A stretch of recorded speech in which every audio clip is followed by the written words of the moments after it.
The first rule of survival in the galaxy: don't challenge humanity.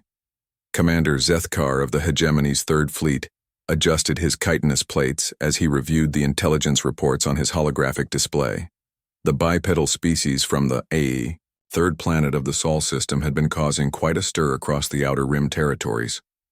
These humans, as they called themselves, had managed to establish colonies on 17 worlds in just 50 standard cycles, since achieving faster-than-light travel.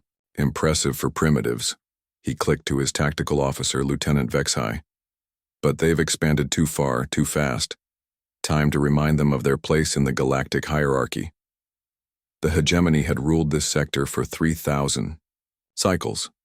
Every species knew the protocol: achieve FTL, receive hegemony contact, submit tribute, accept designated territory limits, and enjoy protection under the galactic order. Simple, effective, peaceful. The humans had ignored every diplomatic overture. Sir, Vexhai's translator rendered his concern into standard. Perhaps we should study their military capabilities more thoroughly. The reports from the Corvin incident suggest the Corvins were merchants, not warriors. Zethkar interrupted. One human freighter destroying 3 Corvin vessels was likely a fluke. We are the Third Fleet. We have conquered 14 species. These mammals will submit or face extinction. The fleet of 200 warships dropped out of hyperspace at the edge of the Sol system, their massive hulls gleaming with weapon arrays that had reduced countless worlds to compliance. Zethkar had chosen Earth itself as his target. Nothing sent a message quite like threatening a species' homeworld. Unknown vessels, came the transmission in accented standard. This is Admiral Sarah Chen of Earth Defense Command. You are entering sovereign human space. State your intentions or withdraw immediately. Zethkar's mandibles clicked in amusement. I am Commander Zethkar of the Hegemony Third Fleet. Your species will submit to hegemony rule or face the consequences. You have one planetary rotation to decide. There was a long pause. When the human admiral responded, something in her tone made Zethkar's combat instincts twitch. Commander Zethkar, I'm going to give you some free advice. Turn around. Leave this system. File a report that humans aren't worth the trouble. Trust me on this. The audacity. Zethkar's plates flared crimson with rage. You dare threaten the hegemony? We will begin bombardment of your industrial centers in... Sir, Vexhai's cry cut through his threats. Contacts. Multiple contacts dropping out of hyperspace across the system perimeter. The tactical display exploded with new signatures. Ships of every configuration imaginable materialized from the void. Sleek vessels that looked like they'd been grown, rather than built. Geometric craft that seemed to bend light around them. Massive rectangular blocks studded with weapons. Sir, I'm reading Andromedan Republic signatures, Centauri Federation vessels, Free Colonies militia. There are at least 40 different species represented here. Zethkar's plates went pale. That's impossible. The Andromedans and Centauri have been at war for centuries. They would never cooperate. Admiral Chen's voice crackled through the comm again. You see, Commander, there's something you don't understand about humans. We make friends. Real friends. Not subjects, not vassals, friends, partners, allies. More ships continued arriving. Zethkar watched in growing horror as his fleet of 200 became vastly outnumbered by an impossible coalition. The Vaxari taught us quantum tunneling, Chen continued conversationally. The Thakani showed us how to optimize our fusion cores. The crystalline entities from Rigel helped us develop our sensor networks. Do you know what we gave them in return? What? Zethkar found himself asking despite his training. Coffee. Music, stories, art, friendship, respect.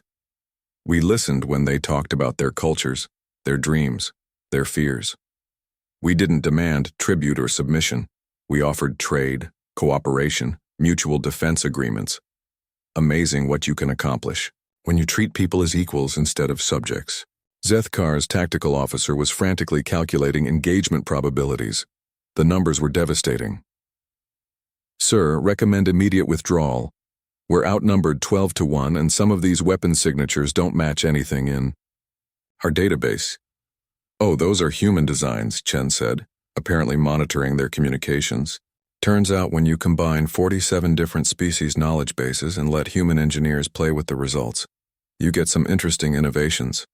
We've been sharing the schematics with our friends. One of the alien vessels, a flowing, organic-looking ship, moved into formation with a blocky human destroyer.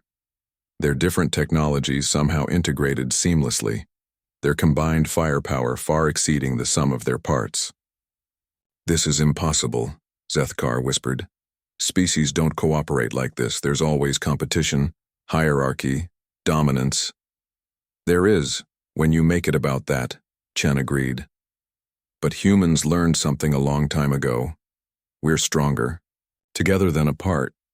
We figured if that worked for our own species, maybe it could work on a galactic scale too." Vexhai was studying his sensors with growing alarm.